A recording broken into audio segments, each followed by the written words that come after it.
Hola, buenas tardes. Bienvenidos a la penúltima clase del curso de Spring, la clase 9. Estamos con Micael, como siempre, y nada, dinos qué nos tienes preparado para hoy. Bueno, hola a Y todos. antes de comenzar, paso una preguntilla, ¿vale? Vale, Para que no se me olvide. perfecto. Bueno, hola a todos. Hoy vamos a ver el tema de seguridad con Spring. Es un tema también bastante amplio y nosotros nos vamos a quedar un poco en la superficie porque indagar pues nos llevaría bastante tiempo, pero sí que vamos a intentar que aunque sea poco, vayamos sobre seguro, vayamos despacio, vayamos explicando todos los conceptos para que por lo menos esta introducción os quede clara y ya podáis vosotros por vuestra cuenta seguir indagando, ¿vale? Entonces, si quieres, Sara, me vas haciendo la pregunta y yo mientras voy importando el código nuevo que tengo en el repositorio de GitHub. Pero, pues la pregunta es la siguiente. ¿Es posible implementar fachadas en Spring? ¿Esto se implementa en unos patrones de diseño? Pues no sé muy bien a qué se refiere con fachadas en Spring. Si me lo pudiera aclarar un poquito más, se lo podría decir. En realidad, el patrón fachada, el patrón de diseño fachada, pues es un patrón de diseño en el que tú dentro de una clase simplificas el acceso a un conjunto de clases que pueden venir por una librería o por varias librerías, etcétera, etcétera, ¿no? Entonces, la ventaja que tiene el patrón fachada es que un cambio en la implementación, si cambias de tecnología o cambias de librería, no afecta a los clientes, ¿no? Entonces, el patrón facade o fachada viene un poco en ese sentido. Entonces, si es en ese sentido en el que lo pregunta, claro que sí, porque tú, como utilizas código Java, tú puedes poner la fachada como quieras. De hecho, Spring, gracias a que tiene un sistema de inyección de dependencias, normalmente tú inyectas la fachada y decides que sea la propia aplicación en el momento de construcción la que decide qué implementación concreta de la fachada, en caso de que tengas varias, en las que vas a utilizar. De esa manera, no solo puedes hacer evolucionar tu código cambiando la implementación de la fachada, sino que podrías tener varias implementaciones de la fachada a la vez y en tiempo de ejecución, cuando arranca la aplicación, es cuando se elige la que tú quieres, ¿no? Entonces, si no es en ese sentido en el que lo pregunta el compañero, pues que lo clarifique y lo vemos. Pero yo creo que Nos dice, patrón fachada, se usa en web service. pues el patrón fachada en web service no sé muy bien a qué se refiere. Ya te digo, si tuviera algún link o algún enlace lo vemos, porque las veces que yo lo he utilizado es Yo creo que está hablando más o menos de lo mismo de lo que mismo, ¿no? comentas. Sí, Sí. pues sí, de todas maneras, si tiene alguna referencia concreta, que la pase y echamos un vistacito y se lo comentamos. Vale. Perfecto. Vale, nos da las gracias, o sea que perfecto. Que cuadra, ¿no? Muy bien. Ya, pues estoy descargando el código, que ya le tenéis disponible en el repositorio de GitHub, donde siempre. Lo que pasa es que esta vez es el tema 4, que es el de seguridad, y bueno, luego le importo a lo que es el al árbol de proyectos. Vamos a empezar con la parte más teórica.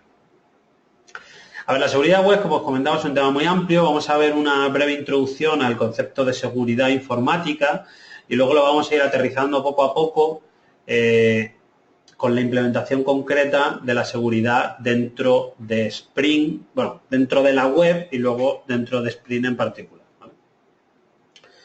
Entonces, cuando hablamos de seguridad, cuando hablamos de un servicio que proporciona seguridad, normalmente lo que hace es proteger las comunicaciones de los usuarios ante determinados ataques de que un usuario sea capaz de interceptar la comunicación o un ataque en el que un usuario sea capaz de hacerse pasar por un usuario, etcétera, ¿no? Entonces, desde el punto de vista un poquito más formal, un servicio de seguridad se compone de dos partes, de la parte de autenticación y de la parte de autorización.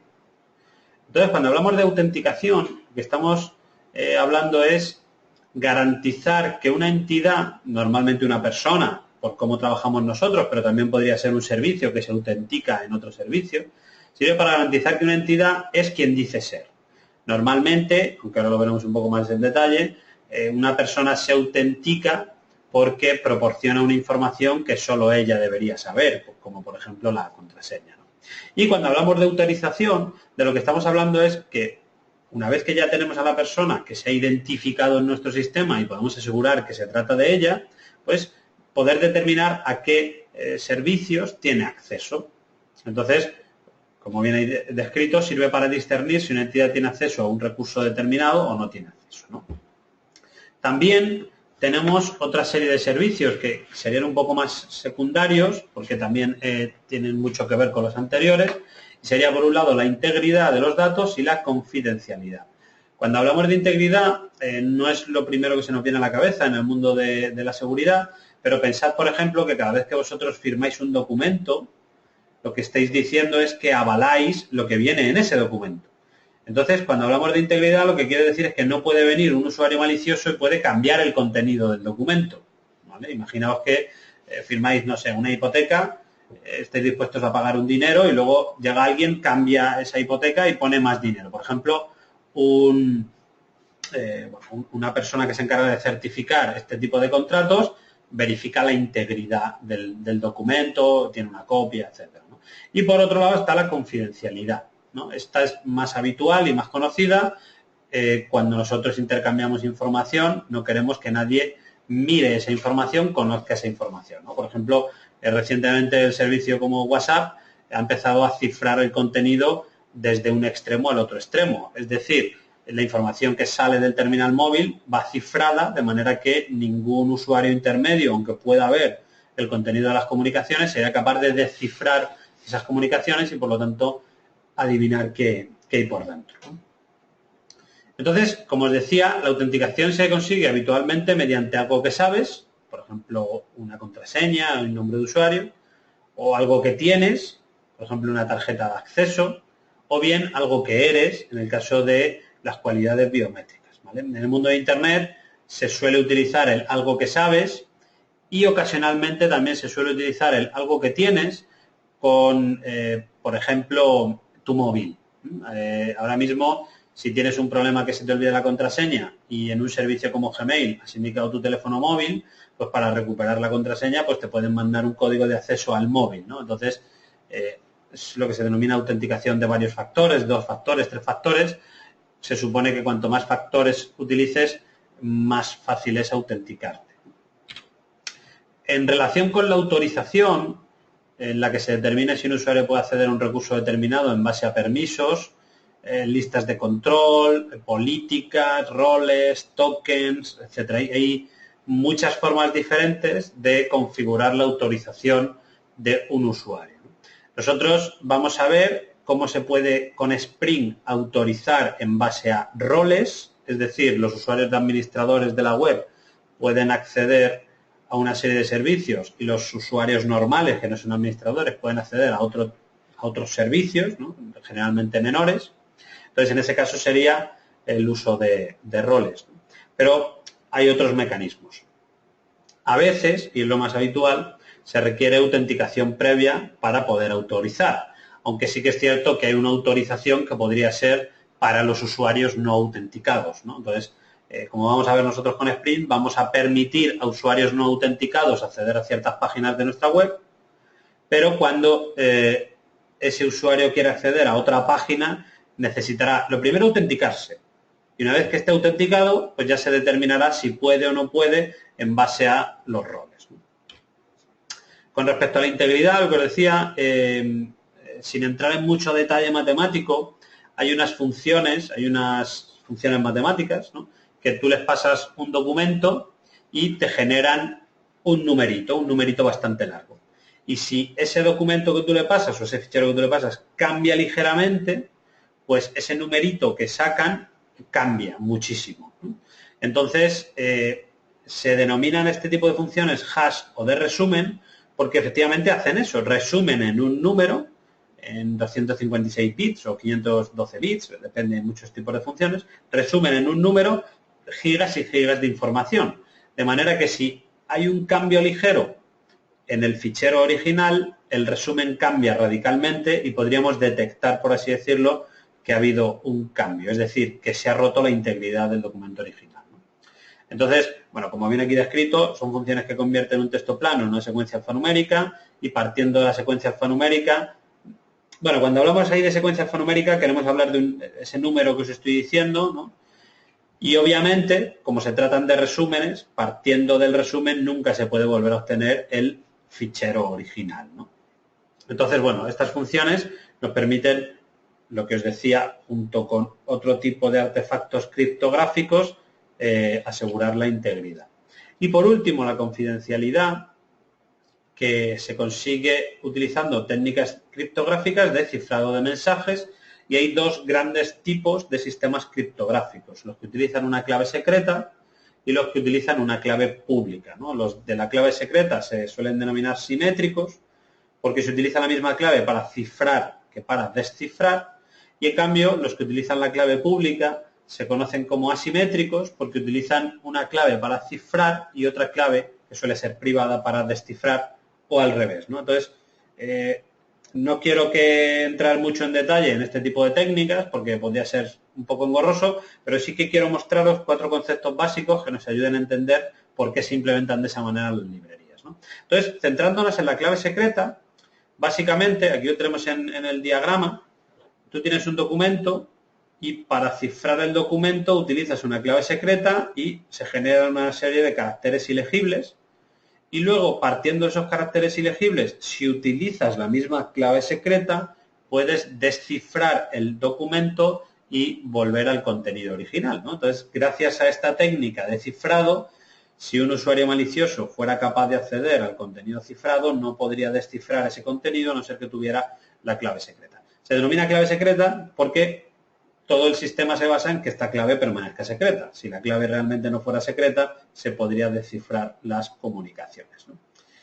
Cuando hablamos de los sistemas de clave pública privada, ¿no? Porque se utilizan estos dos tipos de claves, como podéis ver aquí en el diagrama, en la gráfica, por ejemplo, Bob quiere enviar un mensaje a Alice, entonces lo que hace es coger el mensaje y cifrar ese mensaje con una clave que pertenece a Alice. En concreto es la clave pública de Alice, ¿vale? Es una clave que no tiene que ser secreta, sino que todo lo contrario. Alice la publicita en su página web, la publicita en su correo electrónico, la publicita en su página de Facebook, para que cualquiera que quiera enviar algún contenido cifrado a Alice pueda cifrar el contenido con esa clave. La ventaja que tiene esta clave es que, aunque el contenido sea cifrado con la clave pública de Alice, no se puede descifrar con la clave pública de Alice. Para poder descifrar el contenido es necesario la clave privada que solo conoce Alice, es decir, que nadie más conoce y por lo tanto la información está segura, ¿no? Entonces, cuando le llega la información, Alice con su clave privada puede descifrar la comunicación, ¿no? Entonces, estos sistemas, como os decía, se les conoce como asimétricos. ¿Por qué? Porque no se utiliza la misma clave para cifrar que la clave para descifrar, ¿no? Entonces, gracias a la criptografía asimétrica, yo puedo enviar información a un usuario sin haber intercambiado previamente una clave secreta entre nosotros dos, sin haber intercambiado una contraseña, por así decirlo, ¿no? Simplemente, siempre que quiera enviar algo a Alice, utilizaré su clave pública porque asumo que Alice tiene a buen recaudo su clave privada, ¿no? Entonces, claro, es interesante esto de clave pública y clave privada porque si yo quiero enviar algo a una persona, me basta con conocer su clave pública. Pero, ¿cómo me aseguro yo de que lo que yo creo que es la clave pública de una organización es realmente la clave pública de esa organización, ¿no? Porque imaginaos que yo me quiero conectar a un banco y entonces yo me conecto con el browser a la página del banco y ¿cómo sé yo que me estoy conectando realmente al banco y no a un banco, a un usuario fraudulento que me está engañando, ¿no? Esa sería la conclusión a la que podemos llegar, ¿no? Entonces, por ahí nacen los certificados digitales. Un certificado, cuando tú haces un curso y te dan un certificado, lo que te están diciendo es que hay alguien, un profesor, una universidad, una academia, que certifica que tú has recibido esa formación y has aprovechado la formación, ¿no? Entonces, cuando hablamos de certificados digitales, lo que estamos hablando es de que alguien, una entidad, certifica que realmente la clave pública de una determinada entidad es esta clave pública y no otra, ¿no? Entonces, un certificado digital asocia el nombre de una empresa a una clave pública. Entonces, ¿quién hace los certificados digitales? Bueno, pues un certificado tiene que estar emitido por una autoridad, lo que se denomina una autoridad de certificación. Entonces, en el mundo digital también hay autoridades de certificación. El acrónimo es CEA. Entonces, una entidad de reconocida confianza, por ejemplo, puede actuar como autoridad de certificación. Hay muchas empresas cuyo único trabajo es dedicarse a la certificación, ¿no? Entonces, ¿para qué puede servir un certificado? Normalmente puede servir para asociarse a la página web de una empresa, asociarse al correo electrónico, etcétera, etcétera, ¿no? Entonces, por ejemplo,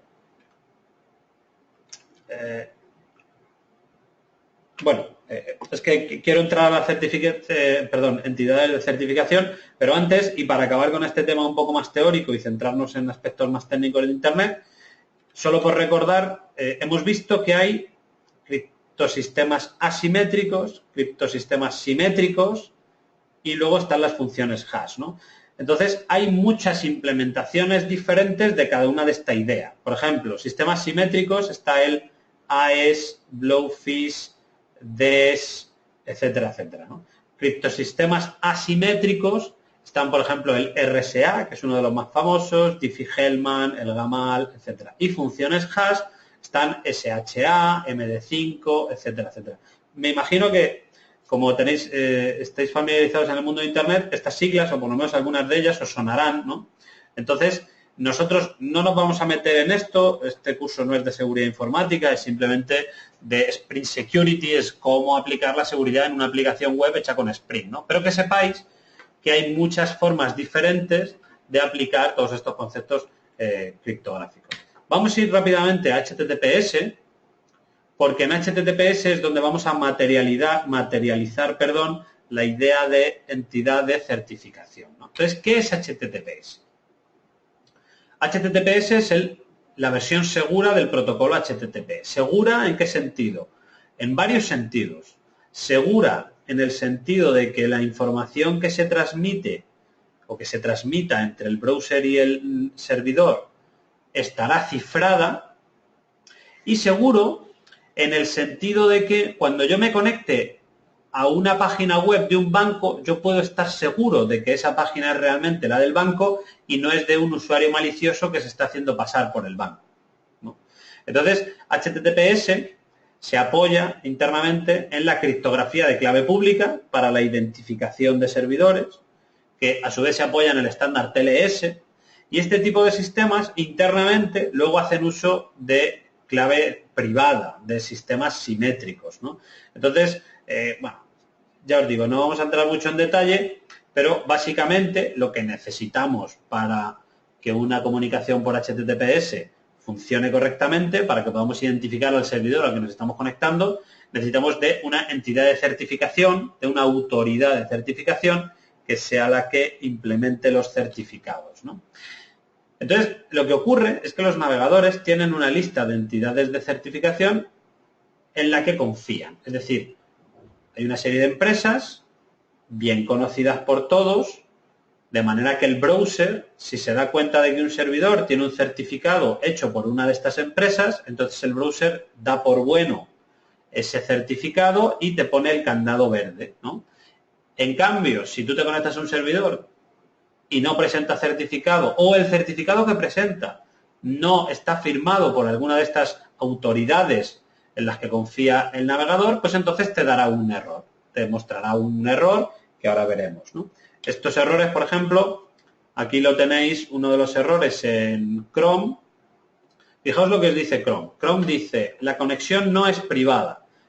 Tacha el protocolo y pone una X en el candado. Y lo que te viene a decir es posible que piratas informáticos estén intentando robar tu información, por ejemplo, contraseñas, mensajes, etcétera, etcétera, etcétera, ¿no? Y fijaos qué detalle técnico dice. Dice, error, entidad de certificación inválida. Eso no quiere decir que ese servidor no esté mostrando un certificado. Lo que quiere decir es que la entidad que se supone que está avalando ese certificado no es reconocida por el browser y, por lo tanto, no se considera de confianza y, por lo tanto, avisa al usuario de que puede estar habiendo un problema. Lo mismo ocurre con Firefox. Lo que pasa es que en Firefox, te dice otra información. Esta conexión no está verificada. básicamente dice, ha pedido a Firefox que se conecte de forma segura a un determinado servidor, pero no puede confirmar que la conexión sea segura. Normalmente, cuando se intenta conectar de forma segura, los sitios presentan información verificada para asegurar que está en el sitio correcto, sin embargo, la identidad de este sitio no puede ser verificada, ¿no? Entonces, estamos dando vueltas sobre lo mismo. Cuando tú te quieres conectar a una página web segura, es decir, cuando tú te quieres asegurar de que la página web es de quien dice ser y además que toda la información que intercambies está cifrada, tiene que haber un certificado de una entidad de certificación, ¿no? Bueno, y entonces, ¿cómo podemos conseguir un certificado? Pues hay dos formas de hacerlo. Le podemos comprar a una entidad de certificación, a una autoridad de certificación, y el precio puede variar, ¿no? Dependiendo de la calidad de la entidad certificadora, de los mecanismos que utilice para certificar que la empresa es quien dice ser, etcétera, etcétera, pues puede costar entre 10 y 1.000 euros anuales, ¿vale? Hay páginas, hay servicios que tienen un coste bastante elevado y hay otros, porque imponen muchas medidas de seguridad, y hay otros que ponen un coste relativamente bajo.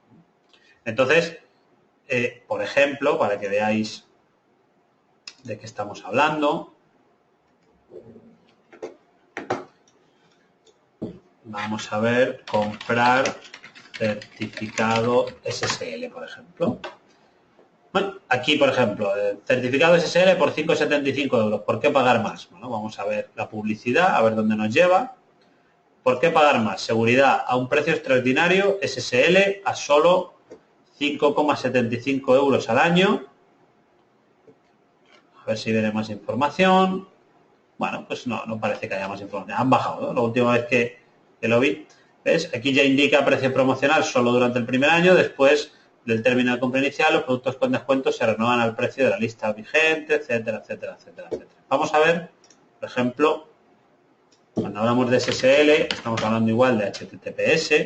De hecho, compra certificado de HTTPS nos lleva a este sitio. Vamos a ir a una empresa más conocida. Por ejemplo, vamos a poner VeriSign.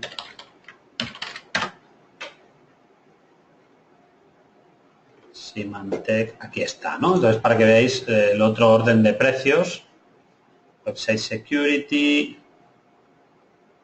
HTTP, bueno, aquí te habla un poco, ¿no? Por ejemplo, de la validación extendida. Este podría llegar a ser uno de los más caros, tan caro como que no viene ni precio, ¿no? Vamos a ver si viene alguno. Aquí en Symantec, no parece que venga. Nombres de dominio, VeriSign. Vale, si no vamos a continuar. No, estas empresas, pues por lo que se ve, no tienen interés en mostrar su precio, así que imaginaos que el coste... Otras veces que me he conectado a la página sí que aparecía, ¿no? Bueno, hay otra manera de tener certificados y es creando el certificado uno mismo. Es gratis, tú te puedes crear tu propio certificado, pero como tú no eres una entidad de certificación que esté dada de alta en los navegadores web, cualquiera que se conecte a tu página recibirá un aviso de error. Y esa persona que se conecta a tu página no sabrá diferenciar si realmente el certificado ha sido creado por ti o ha sido creado por un atacante que quiera acceder a su información, ¿vale? Entonces, nosotros, para hacer lo que vamos a hacer ahora, para trabajar en la seguridad de Spring, vamos a crearnos un certificado nosotros mismos, ¿vale? De hecho, he publicado un certificado en el repositorio de GitHub. ¿Por qué? Porque no tiene ninguna validez, no tiene ninguna seguridad. Como cualquiera puede hacerse un certificado tranquilamente en casa, no hay ningún problema en publicar ese certificado, ¿vale? Pero el problema es que los navegadores nos darán un aviso de seguridad.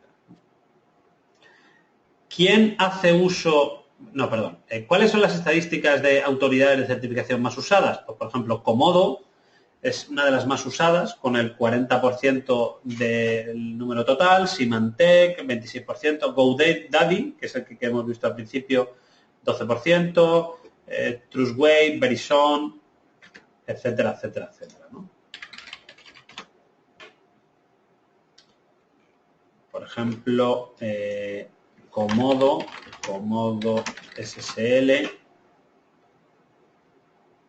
Aquí, por ejemplo, aquí, ¿no? Entonces, son empresas, por ejemplo, 6 dólares, el precio por año 50 dólares, se supone que este precio es promocional, etcétera, etcétera, etcétera, ¿no? Entonces, depende del tipo de certificado, con más garantías o menos garantías, pues se supone que es más caro, ¿no? Aquí, por ejemplo, vemos que el Positive, que sería uno de los más básicos, efectivamente, bueno, pues tiene una determinada garantía, es de 2048 bits, etcétera, etcétera. Pero en cambio, si nos vamos al Premium, está validado para el negocio, tiene un cifrado mucho más alto, etcétera, etcétera, etcétera, ¿no? Y tiene hasta 250.000 dólares de garantía. Entonces, bueno, sin entrar mucho en detalle, lo que os quiero transmitir en esta presentación es que hay que pagar, mucho o poco, hay que pagar. Si queremos que las comunicaciones estén cifradas entre el navegador y el servidor, tenemos que pagar, ¿vale? Entonces, vamos a pasar ya directamente al tema de la seguridad en Spring, ¿no? ¿Cómo podemos nosotros implementar una aplicación segura en Spring, intentando aplicar, implementar todos estos conceptos que estamos viendo, ¿no? A ver, ¿qué es Spring Security? Spring Security es el módulo de Spring encargado de aportar seguridad web, sobre todo, ¿no? Aunque se podría utilizar en otros contextos, sobre todo está especialmente diseñado para aportar seguridad web, y las funciones más importantes son la de la de autenticación y autorización. Spring Security no está pensado para cifrar un fichero en disco, por ejemplo. Lo que está pensado es para cifrar una comunicación entre un browser y un servidor. Si tú quieres realizar otro tipo de seguridad que no tiene mucho que ver con la web, pues tendrías que utilizar otro tipo de servicios. Por ejemplo, otro tipo de proyectos. Hay un proyecto, Apache Zero, eso es. Apache Zero sí que es un proyecto centrado en la propia seguridad, muchísimo más general. Es cierto que tiene también autenticación y autorización, pero claro, no están integrados en Spring, pero luego pues tiene la capacidad de hacer cifrado, ¿no? Criptografía, gestión de sesiones, etcétera, etcétera, ¿no? Ya os digo que nosotros no vamos a utilizar Apache Zero directamente, sino Spring Security, aunque veis, como vemos aquí, Spring es posible que para implementar ciertas funcionalidades que nos ofrece esté usando Apache Zero. Bueno, entonces, otra cosa, ¿quién se encarga de la gestión de HTTPS? Bueno, porque uno podría pensar que es Spring Security. Pues no, ¿vale? Si tú quieres tener soporte de HTTPS, de eso se encarga el servidor web embebido, Tomcat, ¿vale? No te haría falta ni siquiera Spring Security para tener HTTPS. De hecho, lo vamos a ver ahora, vamos a hacer un primer proyecto que permite incorporar seguridad a las comunicaciones en una página web, y ni siquiera hemos importado la dependencia de Spring Security, ¿no? De todas maneras, vamos a echar un vistacito a Spring Security, ya que lo tenemos aquí, para que veáis qué nos ofrece, ¿no? Cómo se vende en la propia página web.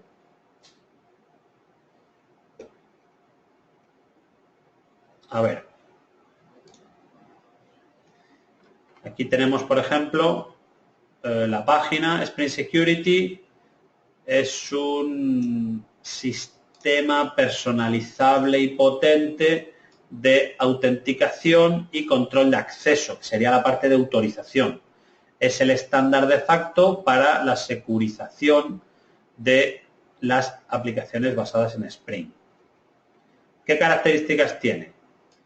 Pues soporta autenticación y autorización, se protege frente a los ataques más habituales de la web, cross-site request forgery, clickjacking, etcétera, etcétera. Se integra bien con la API de Servlets. En realidad nosotros no hemos trabajado con la API de Servlets, sino que hemos trabajado más con Spring Web MVC, que es justo lo que estamos haciendo, ¿no? Entonces, si quisiéramos incorporar Spring Security en nuestra aplicación, deberíamos poner esta dependencia y nos podemos ahorrar la versión, porque en ese caso utilizará la propia versión de Spring Boot, que como recordáis, Spring Boot nos proporciona, entre otras cosas, versiones de las dependencias, ¿no?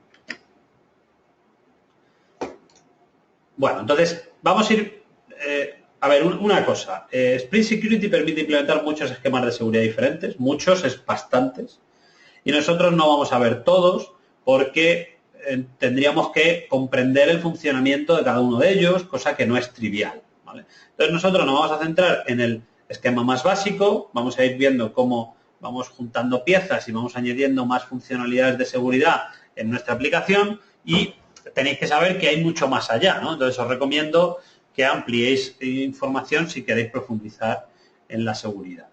Entonces lo primero que vamos a hacer, en el ejemplo 1, es cómo habilitar la comunicación cifrada por HTTPS. Es muy sencillo, ¿no? Como os decía, no hace falta Spring Security porque esta funcionalidad la ofrece Tomcat y para ello vamos a utilizar un certificado autofirmado, ¿no?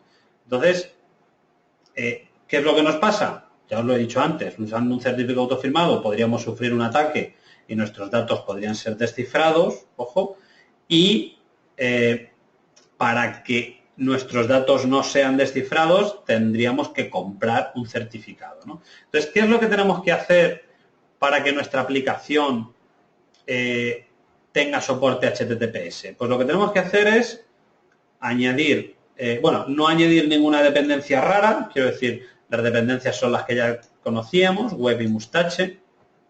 Lo que sí que hemos hecho ha sido añadir un ficherito application.properties con esta información, ¿vale?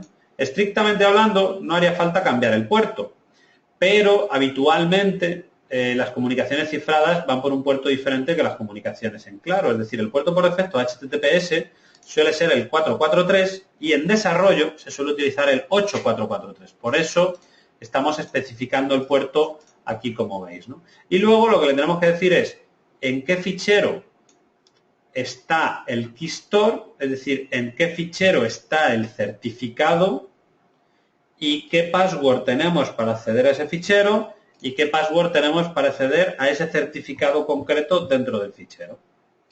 Entonces, este fichero, keystore.jks, es el fichero, es un almacén de claves que tiene el certificado y nosotros hemos generado ese fichero utilizando la herramienta KeyTool, ¿vale? Entonces, ese fichero está en el repositorio GitHub, no hace falta que le generéis vosotros, pero si quisierais generar vosotros, os vais a la carpeta bin de Java, de donde tengáis instalado Java, y ahí hay una herramientilla que se llama KeyTool, y si en KeyTool le pasáis todos estos parámetros que veis aquí y respondéis a las preguntas que os hace, en realidad podríais responder cualquier cosa, porque nadie verifica nada, ¿vale? Si respondéis a estas preguntas de aquí, después de haber ejecutado este comando, obtendréis un fichero que podréis poner aquí. Pero ya os digo, da un poco igual que lo generéis vosotros, porque en definitiva os va a salir un error en el browser, utilicéis el fichero que utilicéis, ¿no? Bueno, pues vamos a irnos rápidamente a la aplicación. Voy a importar los proyectos, ya he clonado el repositorio. Entonces me voy aquí al repo Git, que es donde estaba, me plantea varios proyectos, le doy a importar, le digo que run in background.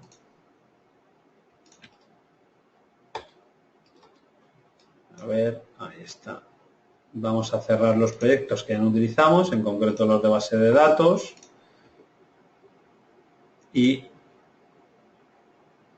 aquí vemos, bueno, está cargando todavía, está importando los proyectos.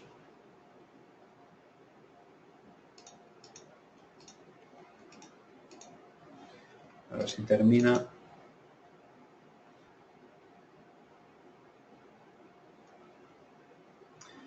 Bueno, parece. Mientras Sí. te paso una preguntilla, nos dicen, Vale. ¿la implementación de seguridad en otros servidores de aplicaciones como Glassfish o WAS cambia mucho?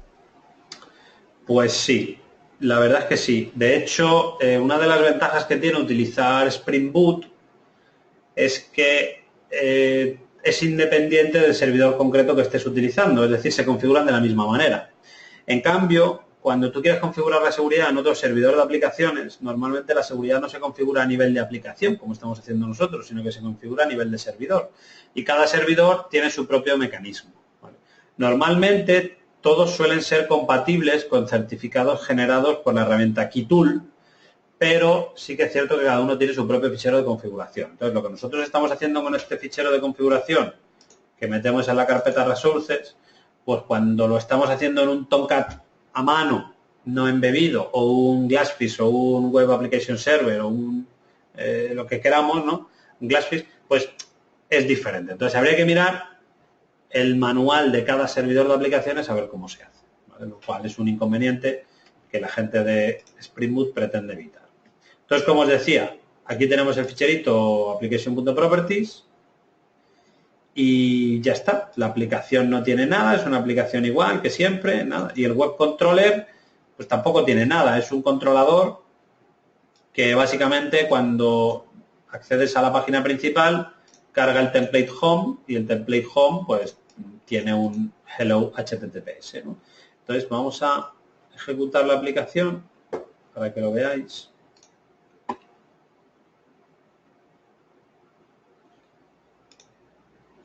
Ahí está ejecutando. Y como he cambiado el puerto por defecto, veis que aquí aparece 8443 HTTPS.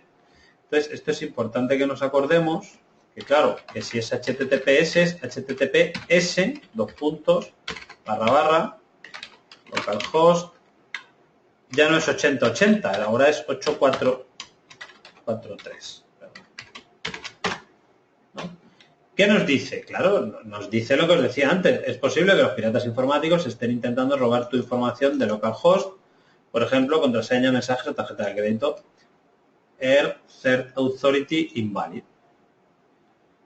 Entonces, yo puedo decir opciones avanzadas y acceder al sitio, ¿vale? Y en ese caso está tachado y el candado está con una X. Si yo pincho en el candado, me dice que la conexión a este sitio no es privada y si le pregunto por más detalles, me dice que la página es insegura, ¿no? ¿Por qué? Todo porque no ha sido capaz de verificar la corrección del certificado porque el certificado lo he hecho yo mismo, ¿vale?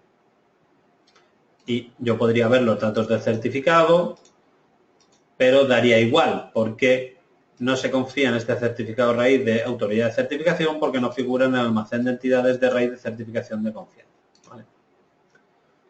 Pero con esto, si hubiésemos comprado un certificado, ya tendríamos seguridad en las comunicaciones.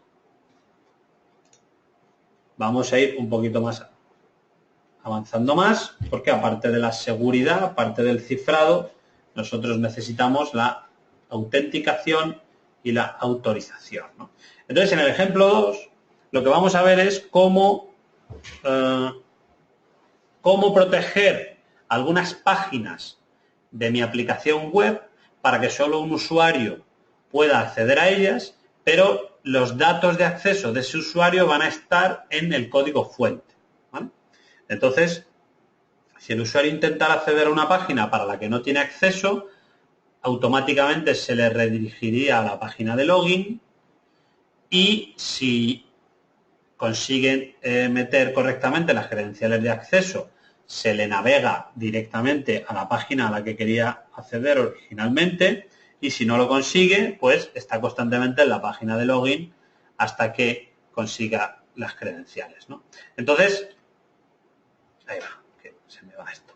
Entonces, ¿qué es lo que hace falta? Pues ahora ya sí le tenemos que poner la dependencia Spring Security. Hasta ahora no había hecho falta porque la comunicación cifrada por HTTPS es propia de Tomcat, no de Spring Security, ¿vale? Entonces le ponemos la página Spring Security, la dependencia, perdón. Y luego, bueno, pues el controlador es igual que el de antes, prácticamente, veis, no tiene lógica y lo único que hago es redirigir a unas plantillas u otras.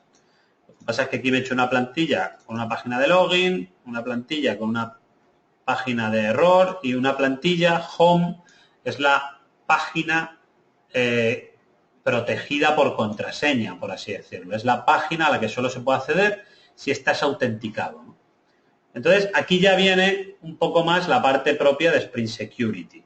Cuando tú quieres que tu página, que tu aplicación web, cuando tú quieres que algunas páginas de tu aplicación web no sean accesibles para todos, lo tienes que indicar concretamente. Entonces, ¿veis? Hay una clase que ahora veremos dentro de Eclipse, que se llama Security Configuration, que hereda de Web Security Configurer. Y lo que hacemos básicamente es redefinir el método configure indicar qué páginas son públicas. Por ejemplo, aquí estamos diciendo que la raíz esté permitida para todos, tanto los autenticados como los no autenticados. La página de login también. La página de error, cuando no has sido capaz de hacer login, también. Y la página de logout, la que te permite salirte, también queremos que esté permitida para todos, ¿no? Bueno, esta sería un poco rara porque solo para loguearte primero tienes que estar logueado, pero bueno. El resto de páginas, es decir, todas las demás, que no he especificado aquí, necesitan que tú estés autenticado para poder acceder a ello, ¿vale? Entonces, aquí lo que estamos diciendo es, en vez de listar todas las privadas, lo que estamos diciendo es que todas las demás requieren que estés autenticado. Y luego configuramos diversos aspectos del formulario de acceso. Por un lado, si un usuario intenta acceder a una página para la que no tiene permisos, se le va a redirigir automáticamente a la URL de login page, que es /login. Además, vamos a dejar que sea el propio Spring el que se encargue de procesar el formulario de login. No vamos a ser nosotros, sino que le vamos a dejar a él la tarea de hacer un controlador específico para procesar esa información. Entonces, básicamente, lo que necesitas saber es en qué parámetro, cómo se llama el parámetro en el que se guarda el username, que es efectivamente username, en qué parámetro se guarda la contraseña, que se llama efectivamente password, y luego, por defecto, si eres capaz de loguearte correctamente, ¿a qué página te llevo? Pues a home, ¿no? Si tú realmente estás intentando acceder a una página privada, no tienes permisos, Spring te lleva automáticamente a la página de login, pero cuando ya te autenticas, te lleva a la página a la que tú querías ir originalmente. Pero si tú accedes directamente a la página de login porque tú quieres, entonces cuando te logueas, acabarías en la página home, por ejemplo. Y luego, bueno, si algo va mal, si no has sido capaz de autenticarte, ¿a qué página quieres que te lleve? Nosotros hemos hecho una página que se llama login error, ¿vale? Aquí, bueno, solo un detalle, estamos poniendo URLs, podríamos poner URLs con query, es decir, podríamos tener una interrogación y una serie de parámetros, no tendríamos por qué tener simplemente rutas, ¿no? Y luego configuramos el logout para salirse. Es decir, todo usuario que quiera finalizar la sesión tendrá que hacer una petición post, es decir, a través de un formulario, a /logout. Y será el propio Spring el que se encargue de invalidar la sesión de ese usuario, de forma que si intenta acceder a una página para la que ya no tiene permiso, se le vuelva a redirigir automáticamente a la página de login, ¿no? Y, bueno, si se ha deslogueado correctamente, que se le envíe a el index. Y luego aquí veis una cosa, que es que hemos deshabilitado el CSRF. CSRF, me imagino que ya lo conocéis, es un problema de seguridad, es un agujero de seguridad que puede ser aprovechado por un atacante. Entonces hay técnicas para evitarlo. Pues lo que estamos haciendo es deshabilitar la técnica concreta, ¿no? Entonces no quiero que nos centremos en eso ahora. Os voy a explicar el resto de la aplicación y luego os enseño qué es el CSRF.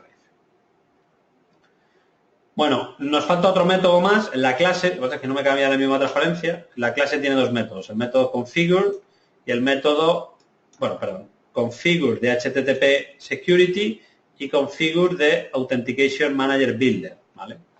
Entonces, aquí, en este método, es donde dices tú cuántos usuarios tienes.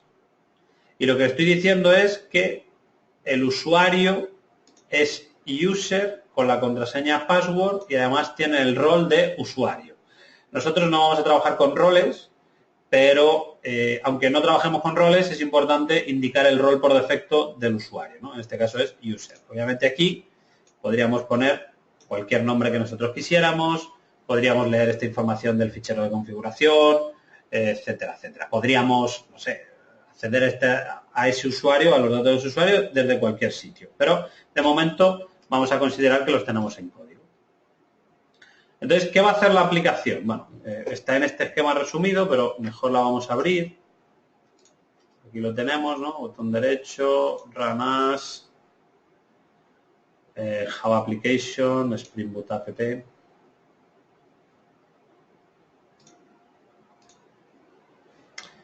Supone que está ejecutando, efectivamente. Bueno, pues ya ha arrancado.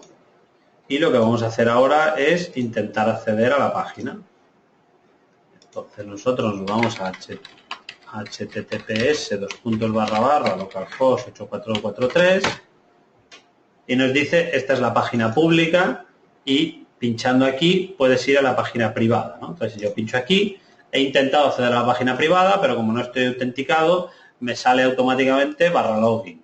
Es decir, el propio servidor se da cuenta de la situación y me pide que me autentique. Entonces yo puedo poner user y puedo poner pass, que es la contraseña. Pero voy a poner, por ejemplo, XXX para que veamos cómo me dice que las credenciales son inválidas, que lo intente de nuevo. Entonces ahora ya sí voy a poner user, voy a poner pass y le voy a decir singing y entonces me ha llevado a la página a la que yo quiero ir y me dice Hello Spring Security, esta página es privada. Entonces yo podría volver a salir de la página y entonces me llevaría a la página principal, pero es que además, si quisiera ir a una página privada de nuevo, tendría que autenticarme de nuevo, ¿no? Entonces, veis aquí, este sería un poco el esquema que acabamos de ver. Esta página es pública, Home es una URL privada, así que se redirige la navegación al formulario de login. Con las credenciales correctas vamos a Home, porque es donde queríamos ir. Y después de hacer sign out volvemos a la página principal. ¿Vale? Bien, entonces ya está. Por repasar, que nos quede claro, vamos a echar un vistazo. ¿Sí? ¿Te puedo pasar unas cuantas preguntillas? Sí, bien. Vale, el certificado Keystore, ¿cómo lo creaste? Está en las transparencias. Sí, utilizando ese comando que está en la carpeta bin de donde hayamos instalado Java. Utilizamos este comando con todos estos parámetros, contestamos a estas preguntas y automáticamente tenemos el certificado, tenemos el fichero. Pero ya os digo que al ser autofirmado, pues da un poco igual porque son todos iguales. Es decir, podríais coger prácticamente el que yo os he pasado. Ok. Vale. ¿Spring Security se le puede aplicar para los API REST? Sí, lo vamos a ver luego al final, ¿vale? Si no nos da tiempo hoy, lo dejamos para el próximo día. Pero sí, lo que ocurre es que es bastante más complicado securizar una API REST que securizar una aplicación web, porque hay muchas formas diferentes de hacerlo. Nosotros vamos a ver cómo securizar una API REST que está especialmente diseñada para aplicaciones SPA, es decir, asumiendo que el cliente es un browser, ¿vale?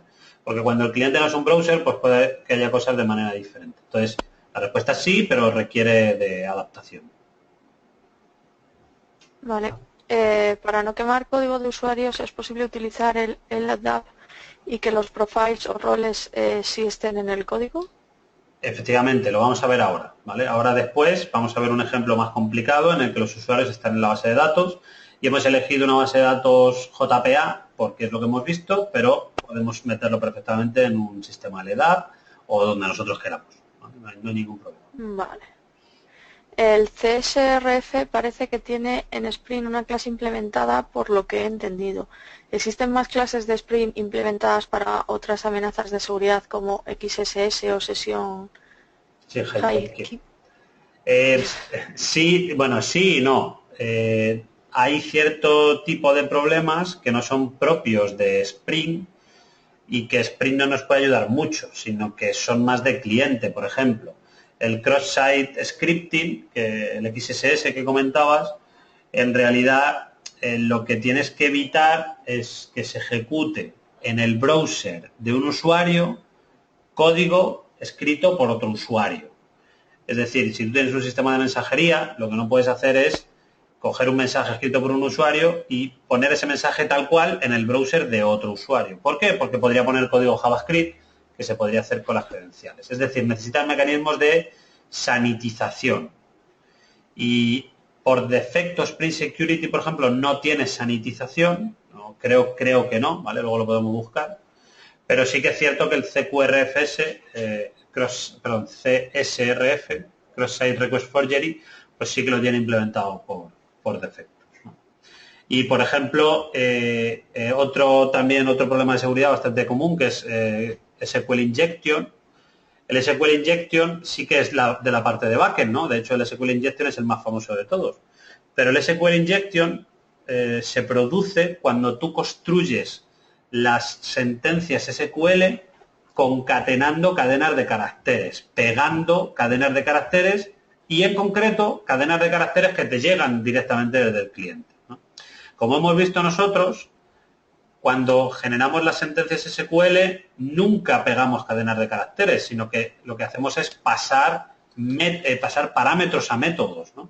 Entonces, automáticamente ya se evita el SQL Injection, ¿vale? Con las tres técnicas diferentes que hemos visto de hacer queries a la base de datos, estamos protegidos automáticamente por el SQL Injection, ¿vale?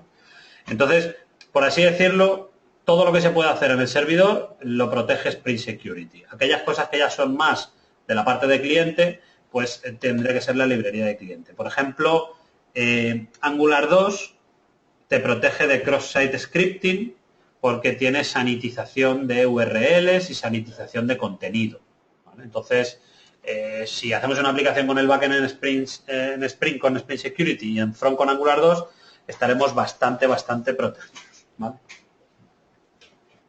¿Hay alguna cosa más, Sara? Vamos a ver directorio activo para logueo. No. Nosotros Active Directory no vamos a ver. Vamos a ver solo bases de datos relacionales, pero posiblemente habrá bastante material en la red. De hecho, seguro que si ponemos Spring Security, Security Active Directory, nos salen muchísimas páginas. Por ejemplo, aquí, de hecho, por lo que estoy viendo, el propio Spring Security tiene un Authentication Provider basado en el LDAP con las convenciones propias de Active Directory, ¿vale? Entonces sería bastante sencillo de implementar, sí, efectivamente. Sería cosa de poner una línea, fundamentalmente. Sí, aquí es utilizar autenticación LDAP, pero en vez de utilizar un servidor LDAP normal, sería utilizar un servidor Active Directory y ya está. Vale, ¿qué es JWT? JSON Web Token para la autenticación. Bueno, pues claro, que aquí estamos entrando en el problema de las 227.000 formas diferentes de implementar la seguridad. JWT es un mecanismo, bueno, me lo pongo aquí y ya está. JWT es un mecanismo para construir tokens que se pueden intercambiar entre el front y entre el back. De manera que tú te puedes asegurar que el cliente es el que debería ser por el token que te manda, ¿no? Entonces, JSON Web Tokens son un estándar para representar hechos de manera segura entre las dos partes, que normalmente son el cliente y el servidor. Es decir, si tú utilizas cualquier librería, puedes generar tokens GWT, verificar que son correctos, etc. Entonces, por ejemplo, esto sería un token y si utiliza este algoritmo, esta sería la decodificación del token, ¿vale? Estos serían los datos, este sería el algoritmo que ha sido utilizado y esta sería la información, ¿no? Entonces, bueno, si tú tuvieras la contraseña aquí, podrías decodificarlo, ¿no? Entonces, ¿se puede hacer con Spring Security uso de tokens JWT para seguridad? Sí, a través de OAuth 2, que también es otro mecanismo de seguridad que no vamos a ver, ¿no? Entonces, se puede utilizar, pero no lo vamos a ver. Por ejemplo, tú puedes utilizar Spring Security. A ver, todo este tipo... JWT OAuth. Este tipo de autenticación se utiliza sobre todo para aplicaciones SPA, ¿vale? ¿Veis? Aquí te explica cómo se puede utilizar esta técnica de JWT. Aquí viene cómo se hace, etcétera, etcétera. Normalmente este tipo de seguridad sirve sobre todo para aplicaciones SPA o para API REST, ¿vale? Lo que pasa es que, como os digo, hay muchas formas diferentes con diferentes implicaciones de seguridad. Nosotros vamos a centrarnos sobre todo en seguridad web, es decir, las web que generan HTML el servidor, y vamos a ver una solo una forma de implementar seguridad en una API REST, considerando que es para una aplicación SPA. En concreto os voy a enseñar una aplicación Angular 2 que obviamente se ejecuta dentro de un browser y por lo tanto se aprovecha lo más posible de lo que le ofrece Spring Security. O sea, mi objetivo en la aplicación de demo que os voy a enseñar es tener que escribir el menor código posible, dicho de otra manera, poder apoyarme lo más posible en lo que me ofrece Spring Security. Hay gente que considera que esta no es la forma mejor de ofrecer seguridad en una API REST y hay gente que considera que es suficiente si lo que quieres es simplemente una aplicación SPA. ¿Alguna pregunta más, Sara? No, en principio puedes continuar. Perfecto. Bueno, venga, el tema de la protección. Protección con Cross-Site Request Forgery. Lo primero, vamos a ver qué es el Cross-Site Request Forgery, ¿no? Entonces, es un tipo de ataque en el que una página web intenta hacer una petición a otra página web en la que tú estás logueado. Por ejemplo, yo me meto en una página maliciosa y esa página maliciosa asume que es posible que yo esté logueado en Gmail o que esté logueado en la página del banco. Entonces, esa página maliciosa puede poner un link que si yo pincho ese link se puede hacer una petición a Gmail, porque como yo estoy logueado en Gmail, esa petición será correcta y a lo mejor realizo una acción que no la quiero hacer porque la estoy haciendo sin querer, por así decirlo. Aquí tenemos, de hecho, más información que posiblemente venga con un ejemplito y nos permita conocer mejor lo que es, ¿no? Entonces, por ejemplo, un ejemplo, ¿no? Yo tengo aquí una imagen que en realidad cuando se carga la imagen hace una petición a este servidor y como en este servidor yo puedo estar logueado, por así decirlo, pues se me está pasando todas las cookies que realmente tengo de él, ¿no? Entonces, a ver, por ejemplo, se va a entender mucho mejor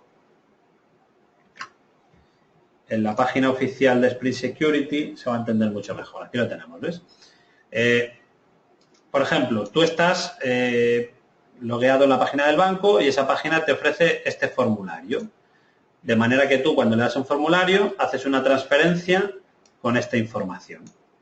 Bueno, pues tú imagínate que a la misma vez que estás autenticado en la página del banco, visitas otro sitio web malicioso. Entonces tú imagínate que ese sitio malicioso tiene una página con este formulario, ¿vale? Pero, claro, estos datos tú no los ves. Tú simplemente sabes que hay un botón que pone gana dinero. Entonces, si tú pinches el botón gana dinero, en realidad lo que estás haciendo es haciendo una petición al banco, haciendo una transferencia de dinero. En realidad, a ojos del browser, esto se puede hacer. Porque a ojos del browser, él va a intentar hacer una petición a esta URL en la que tú estás perfectamente autenticado y por lo tanto asume que es una petición legítima, ¿no? Entonces, ¿cómo se soluciona este problema? Pues la manera de solucionar este problema, o una de las formas de solucionar este problema, es que tú, cada vez que generes un formulario al usuario, le pongas un pequeño código, de manera que si ese usuario envía el formulario, te envíe de vuelta ese código. Y ese código es de un solo uso, ¿no? Es ese famoso token que tú envías, ¿no? Entonces, lo ideal sería que cada vez que el usuario te quiere enviar una petición, te envíe junto con los datos el token que tú pasaste cuando generaste ese formulario y que ese token solo se puede utilizar una única vez, ¿vale? De esa manera, aunque me estén intentando enviar otra vez el mismo formulario, como ya o bien no tiene token o bien tiene un token que ya ha sido usado, pues entonces me daré cuenta del problema, ¿no? Entonces, la idea es un poco como esta que veis aquí, es decir, cuando yo vaya a enviar un formulario, siempre tengo que enviar en un atributo que esté oculto para que el usuario no vea el atributo, el token que el servidor está esperando. Entonces, ¿qué me ofrece Spring Security? Me ofrece, me genera el token por cada petición. Y 2, me verifica cuando va a procesar el formulario que el token está y que tiene el valor correcto. Todo ello de manera automática, ¿vale? Entonces, ¿por qué he desactivado Cross-Site Request Forgery al principio? Bueno, pues por un motivo. Nosotros estamos utilizando Mustache. Mustache es un sistema de templating que hace justo lo que dice que hace. Es decir, que tú le pasas un modelo con datos y generas el formulario. Es decir, si nosotros queremos que el formulario tenga este input, tenemos que poner nosotros ese input manualmente en el formulario, ¿no? Entonces, fijaos lo que estamos haciendo aquí. Lo que estamos haciendo aquí es obtener de la petición el Cross-Site Request Forgery token, y ese token es el que estamos precisamente poniendo en el modelo para que luego, cuando vayamos a construir el formulario, podamos hacer uso del token para que esté asociado a un atributo hidden del formulario, ¿vale? Entonces, en el ejemplo 3, justamente estamos haciendo eso, ¿no? Entonces, vamos a ver cómo se ejecuta. Vamos a ver, vamos a cerrar aquí, vamos a cerrar aquí, vamos a ir a la aplicación, el ejemplo 3, la aplicación es la misma, la configuración de seguridad es la misma, salvo que ya no he deshabilitado CQRF, ¿vale? Está habilitado por defecto, ¿no? El controlador web es igual, salvo que ahora, cada vez que yo quiero generar un formulario, tengo que coger el formulario de la request y poner el formulario en el modelo, ¿vale? Y si yo me voy a los templates, en el login, aquí tenemos el campo hidden, y en el home, como tengo un botón de logout, también necesito el campo hidden, ¿no? Entonces, si yo ejecuto esta aplicación,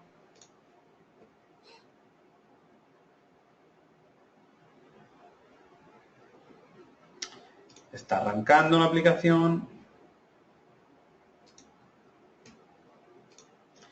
y yo me voy otra vez aquí a la página y fijaos lo que ocurre ahora, ¿no? Si yo me voy a la página privada y quiero ver el código fuente, veis que aquí tenemos un código y ese es el código precisamente que se envía junto con user y password y por lo tanto funciona correctamente, ¿no? Si yo, imaginaos que yo quisiera hacer lo siguiente, imaginaos que yo me salgo, voy aquí, voy a hacer una cosa, voy a inspeccionar la página HTML con el objetivo de modificar este código que viene aquí, ¿vale? Voy a modificar este código que viene aquí. ¿Por qué he hecho eso? Porque quiero que veáis que si yo no pongo el código correcto, lo que me está diciendo la página es que el CSRF token es inválido, ¿vale? No es lo que le esperaba, ¿vale? Entonces, bueno, ahí lo que sí que es cierto es que este controlador pues queda un poco raro, ¿no? Porque yo cada vez que tengo que generar un formulario, tengo que poner esto, cada vez que es un poco repetitivo, ¿no? Entonces, se puede evitar, hay dos formas de evitarlo. Nosotros podemos implementar un handler, que es un codiguito que se ejecuta siempre después de nuestro método del controller, ¿no? Es una especie de código genérico, ¿no?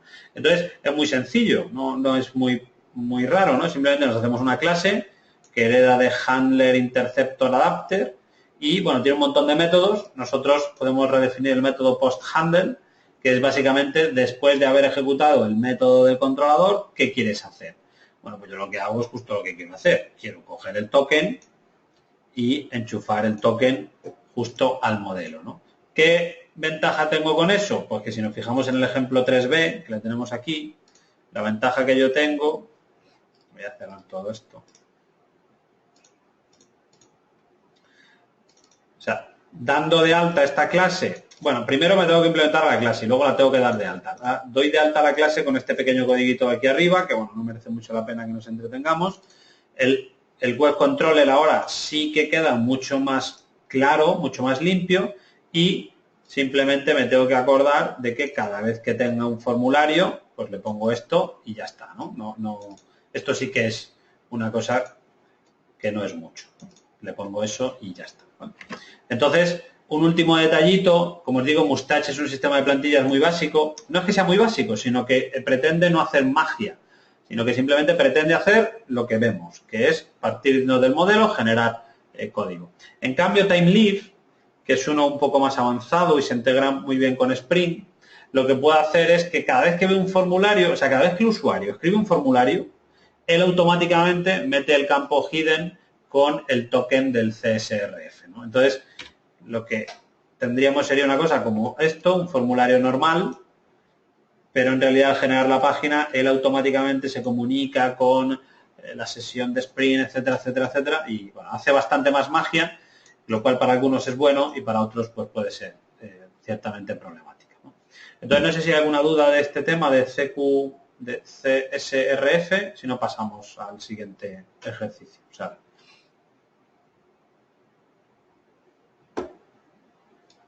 ¿No? ¿Sara? A ver, aquí hay una duda y es larga, ¿vale? Te la leo. El enlace del que te piratea tiene que saber la URL a la que va a querer enlazar, es decir, juega a suponer que tú estés logueado en un banco o en otro, en una cuenta de correo, etcétera. Y es que, ¿cómo sabe el que te quiere piratear qué URL tiene que incluir en el código malicioso? Bien, pues en realidad no lo sabe, pero lo asume. Por ejemplo, se puede asumir perfectamente que tú vas a estar logueado en Facebook. Sí, puede ser que no, pero seguro que hay un porcentaje bastante alto de usuarios que lo están. O en Hotmail o en Gmail, ¿no? Entonces, al final, efectivamente no lo sabe, pero tampoco pierde nada si se equivoca. Entonces, este tipo de ataques no es que funcionen al 100%, ¿sí? Mientras que funcionen al 2% ya consiguen mucho, ¿no? Entonces, la respuesta es sí, tiene que conocer la URL y normalmente utilizan URLs conocidas de sitios bastante famosos. Es así como lo hacen. ¿Algún detalle más? Ok. ¿No se recomienda usar las plantillas Primeface para el ejemplo explicado? Bueno, es que Primefaces no es un sistema de plantillas. Primefaces es un sistema de JSF. JSF es un sistema de componentes que es bastante más diferente de lo que estamos explicando. En cualquier caso, Primefaces posiblemente tenga mecanismos de CSRF y por lo tanto se pueden utilizar sin ningún problema, ¿vale? O sea, el motivo por el que no se recomienda tanto o cada vez no se utilizan tanto sistemas como de JSF como Java Server Faces es porque cada vez se están utilizando más aplicaciones SPA. Es decir, si tú quieres realizar una aplicación basada en componentes, normalmente la gente se está yendo a componentes en el lado del cliente en vez de a componentes en el lado del servidor, porque los componentes en el lado del servidor pues al final tienen cierta problemática y no son tan versátiles como los del lado del cliente, ¿vale? Pero desde el punto de vista de seguridad se pueden utilizar, ¿vale? Venga, pues vamos a continuar, Okay. si no hay más. El ejemplo 4, diferentes tipos de usuarios para la misma aplicación, ¿no? Entonces, lo primero, si queremos diferentes tipos de usuarios, pues como estamos trabajando con usuarios en memoria, bueno, con usuarios en el código fuente, dados de alta en el código fuente, por así decirlo, vamos a crear dos usuarios. Vamos a crear el usuario normal user y vamos a crear otro usuario que sea administrador. Entonces, básicamente se hace duplicando la línea que hemos visto antes, pues poniendo dos. Aquí, bueno, hemos decidido que la password de administrador sea adminpass, pero los roles, el rol del usuario normal es usuario y el rol del administrador es tanto user como admin. Dicho de otra manera, el administrador no solo puede hacer cosas de administrador, sino que también puede hacer cosas de usuario, que esto es un ejemplo y podría no ser así, ¿no? Y luego lo que tenemos que hacer es configurar a qué páginas puede acceder cada rol. Si os acordáis antes, cuando habíamos configurado las páginas, que lo teníamos aquí, habíamos dicho, esta es pública, esta es pública, esta es pública, esta es pública, y todas las demás necesitas estar autenticado. Pero aquí ahora ya no, ahora aquí tenemos que decir, no solo tienes que estar autenticado, sino que tienes que ser o usuario o administrador, es decir, tenemos que afinar un poquito más. Entonces, dejando todas las demás partes configuradas como están, es decir, tanto las páginas públicas, el formulario, etcétera, la parte de páginas privadas, tendríamos que decir que la de home la pueden acceder cualquier usuario, pero la de admin solo pueden acceder a ella el administrador, ¿no? Entonces, de esta manera, nosotros podemos definir qué usuario concreto, en base a su rol, puede acceder a qué página concreta, ¿no? Y bueno, aparte de eso, nosotros también podemos adivinar qué usuario está logueado. Dicho de otra manera, ¿cuál es el rol del usuario logueado? Entonces, si nosotros en el Spring MVC, en el controlador, ponemos el parámetro request, al request le podemos preguntar si el usuario que está logueado tiene el rol de administrador. Y esa información se la podemos pasar al modelo.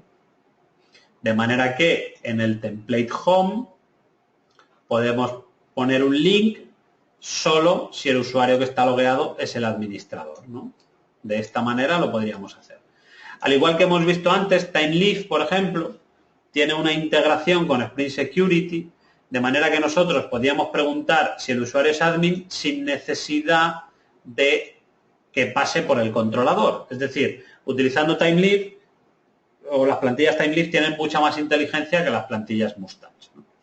Entonces, bueno, vamos a ver cómo funciona esta aplicación. Vamos a cerrar todo esto. Nos vamos a ir al ejemplo 4. Aquí tenemos la aplicación. Aquí tenemos la configuración que hemos visto antes de Cross-Site Request Forgery para que el controlador me quede mucho más limpio. Es decir, tenemos activado el Cross-Site Request Forgery, pero sin necesidad de coger el token en cada método del controller. Y aquí ahora lo que pasa es que en el home vamos a mostrar un enlace dependiendo de si el usuario es administrador o no. Y por eso en la plantilla home tenemos mostrar el enlace justo si el usuario es administrador o no, ¿no? Entonces, si nosotros ejecutamos la aplicación, run as, Spring Boot Application, aquí está arrancando, efectivamente. Nosotros nos vamos aquí, nos vamos a la página principal. Esta es una página pública, muy bien. Vamos a la página privada. Como no estoy autenticado, me pide que me autentique. Si yo me autentico con usuario y password, pues me dice que esto es una página privada, pero no me muestra el link. Si yo salgo, vuelvo a intentar entrar y me identifico como administrador, entonces, admin pass, me está diciendo invalid password, ya, pero me está diciendo invalid password porque en realidad no se ha podido abrir la aplicación nueva porque tenía todavía la aplicación antigua que no tiene administrador, ¿vale? No es que haya un error en la aplicación, sino que se me había olvidado apagar la anterior. Bien. A ver, vamos a ir aquí otra vez al browser. Vamos a la página principal. Me autentico como admin. Bueno, vamos a autenticarnos como usuario para que podamos ver que efectivamente no está el link. Pero si nos autenticamos como administrador, ahora sí que está el link y si yo pincho puedo acceder a la página de administrador, ¿no? Pero no solo eso, si yo por lo que sea intento acceder a la página de administrador sin estar logueado, me va a la página de logueo y efectivamente, pero además, si yo me autentico como usuario, a ver, claro, efectivamente, si yo me autentico como usuario e intento acceder a la página de admin, lo que me ocurre es esto, prohibido, ¿vale? No me lleva a la página de login porque yo soy un usuario, yo ya estoy autenticado. El problema que tengo es que no se me permite acceder a esa página. Y bueno, tal y como lo tenemos hecho, tal y como lo tenemos configurado, no tenemos una página genérica para error, que podríamos llegar a tener, y no tenemos un tratamiento especial para cuando el usuario hay que enviarle una página de prohibición, ¿vale? Pero se podría hacer. Spring nos permite configurar qué hacer en caso de que un usuario que sí está autenticado intente acceder a una página para la que no tiene permisos. Cosa que podríamos hacer es mandarle una página genérica de error o bien mandarle un mensaje específico, ¿no? Y luego, más cosas. Bien, lo único que nos queda ahora es cómo meter los usuarios en la base de datos, ¿vale?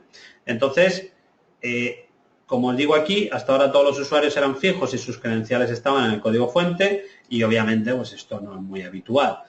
Pueden estar en un LDAP corporativo o pueden estar directamente en la propia base de datos de la aplicación, ¿vale? No tienen por qué estar en otro sistema completamente diferente, ¿no? Entonces, ¿qué es lo que tenemos que hacer? Pues lo que tenemos que hacer para poder tener los usuarios en la base de datos es crear un proveedor de autenticación que sepa conectarse a la base de datos y dentro de ese proveedor de autenticación tener información de usuarios. Es decir, si metemos los usuarios en una base de datos utilizando Spring Data, pues necesitaremos una entidad user y una entidad, perdón, y un user repository. Y básicamente, cada vez que un usuario se quiere autenticar, comprobamos si está en la base de datos. Pues es justamente lo que tenemos en el ejemplo 5, que le vamos a ver ahora mismo. En el ejemplo 5,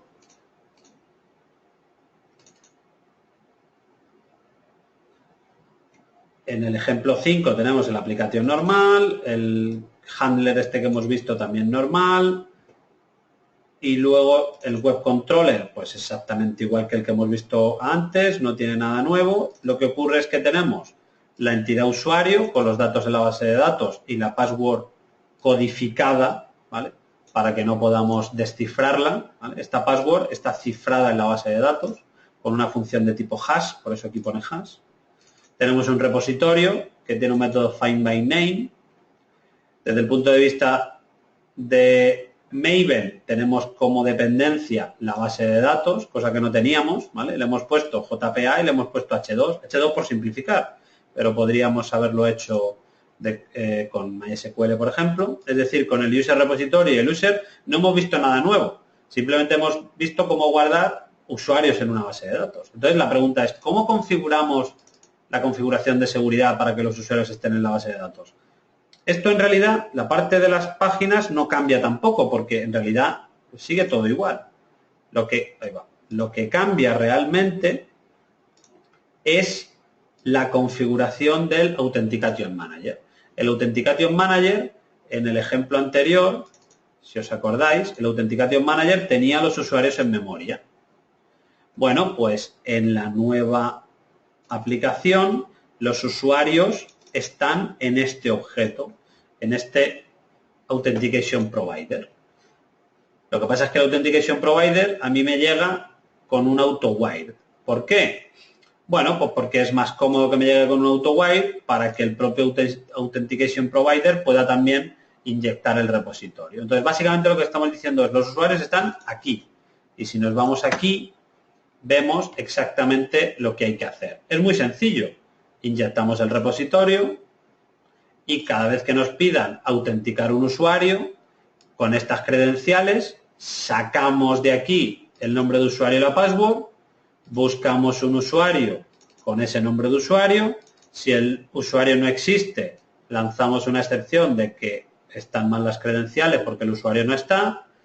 Si la password es igual que la password del usuario con hash, es decir, después de aplicarle esta operación criptográfica de cifrado, si la password no es correcta, le decimos wrong password, y si todo va bien, lo que hacemos es cargar los roles que tiene el usuario dentro de la base de datos, añadir esos roles a un array de Granted Authority, que es lo que necesita, este es el objeto que necesita Spring Security para darse cuenta del usuario, la password y los roles que tiene, ¿no? Entonces, con este código de aquí, que es prácticamente copiar y pegar siempre, hemos conseguido que los usuarios estén en una base de datos y, aunque en este ejemplo no venga cómo se dan de alta usuarios y se dan de baja usuarios, en realidad eso lo podéis hacer como vosotros queráis, porque es un repositorio normal con una entidad user.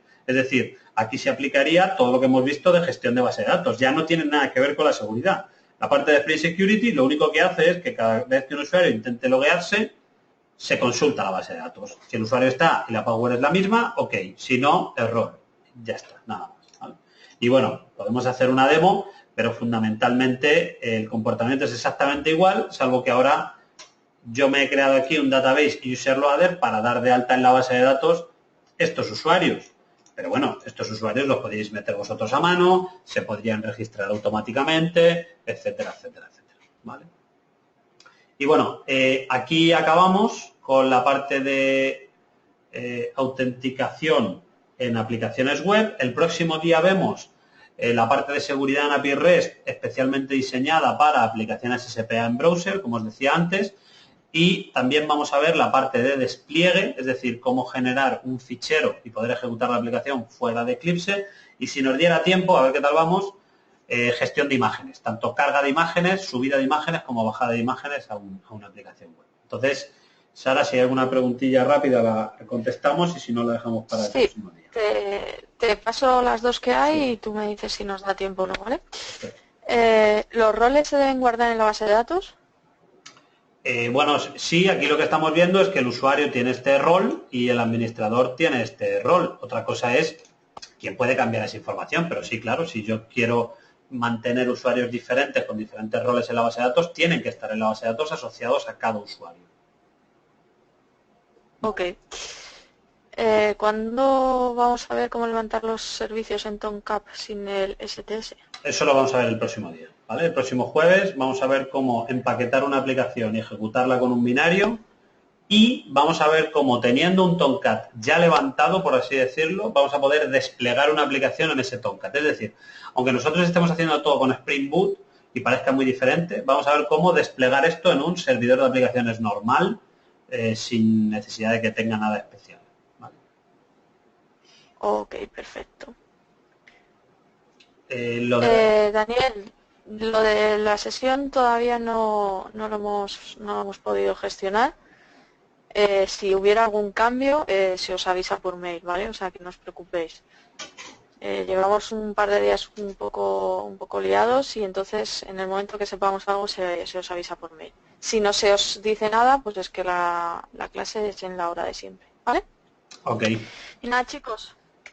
Hoy vamos a ir terminando por aquí, ¿vale?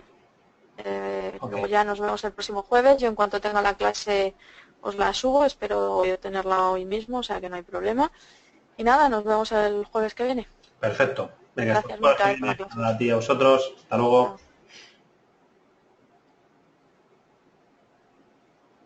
Para la grabación.